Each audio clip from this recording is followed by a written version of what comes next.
Chaque année en France, ce sont environ 20 000 bateaux de plaisance qui arrivent en fin de vie, ce qui représente plus de 10 000 tonnes de déchets.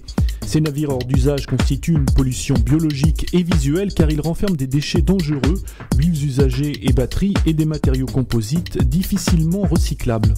Jusqu'à présent, les épaves sont laissées dans les ports, les jardins, quand ce n'est pas brûlé en pleine mer car aucune filière organisée ne propose de réponse adaptée. Pourtant, une société a choisi de se consacrer à cette nouvelle activité dans le domaine nautique. Le principal travail sur un bateau, c'est de connaître sa pollution. Alors qui peut être de l'huile, des hydrocarbures, hydraulique, du plomb, qui peut être, qu'est-ce qu'on a aussi important, de l'amiante. Pas trop sur les bateaux de plaisance, mais on en rencontre quand même. Donc il faut être très prudent et on fait un diagnostic complet de la pollution du bateau avant de travailler. On peut le proposer aux experts ou aux assureurs quand on est sollicité par eux. Donc on a une première visite rapide sur le bateau, on fait un diagnostic, on fait un devis de déconstruction, de poids et de pollution, surtout la pollution. Et ensuite, ça nous permet d'avoir un dossier complet pour pouvoir proposer à notre client un devis clé en main et de déconstruction du bateau. Au niveau matières premières, nous sommes cousins de l'automobile, c'est-à-dire tous les bateaux, acier, bois, ferrociment, etc. ont pratiquement les mêmes filières que l'automobile. Là où nous intervenons complètement différemment, c'est sur les bateaux en polyester, puisque aucune filière de recyclage n'existe à l'heure actuelle au niveau du polyester.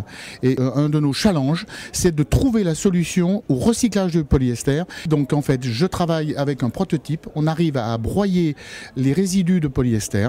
On arrive à broyer de manière à obtenir 90% de fibres de verre en réemploi, en second réemploi. Puisque pour l'instant, ces fibres de verre sont préconisées pour être enfouies.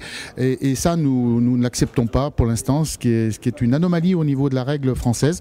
Et les normes européennes interdisent l'enfouissement. Donc on travaille dans ce sens-là. Nos principaux clients, pour l'instant, sont les chambres de commerce, les régions, les voies navigables de France, les institutions, les affaires maritimes qui nous mandatent pour travailler sur des bateaux qui sont abandonnés depuis longtemps, les responsables de port, les maires ont tout pouvoir concernant les bateaux abandonnés.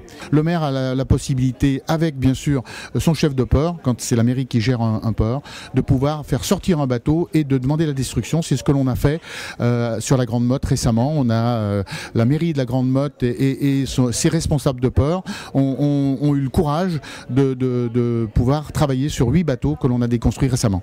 Ça coûte cher pour un bateau de plaisance, par exemple? Nous, on a 2 grandes catégories, on va dire. Des bateaux transportables, c'est-à-dire 2,50 m de large, pas plus, qu'on peut poser sur une remorque et transporter à moindre coût. En fait, ces bateaux ont de l'ordre à peu près de 1 € du kilo. À peu près. Et puis après on travaille sur des bateaux beaucoup plus grands et là la fourchette est complètement différente parce que des bateaux jusqu'à une certaine dimension on travaille au mètre de bateau, donc ça peut aller entre 1000 et 2000 € le mètre de bateau en fonction de la pollution et de son lieu géographique. Et après sur des gros bateaux là c'est des devis qui sont au coup par coup et on ne peut pas donner de prix, chaque bateau est complètement différent. Qui paye la facture? En général, c'est le donneur d'ordre, donc soit le chef de port avec des budgets, soit la mairie, soit la région. Et en fait, la facture peut très bien être retournée au propriétaire s'il ne s'est pas manifesté en temps et en heure. Donc en fait, il a le risque de retrouver une facture, qui risque de le suivre au niveau des impôts, quoi. On a un groupe de travail qui travaille sur la création d'un label pour les bateaux et les équipements.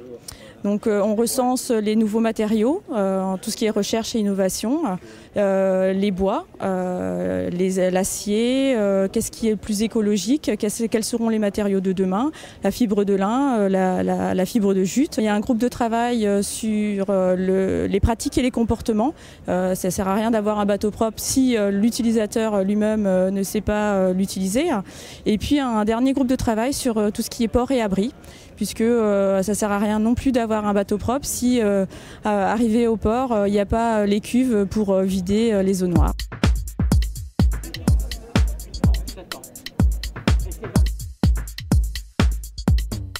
Je pense que aujourd'hui les utilisateurs sont de plus en plus conscients.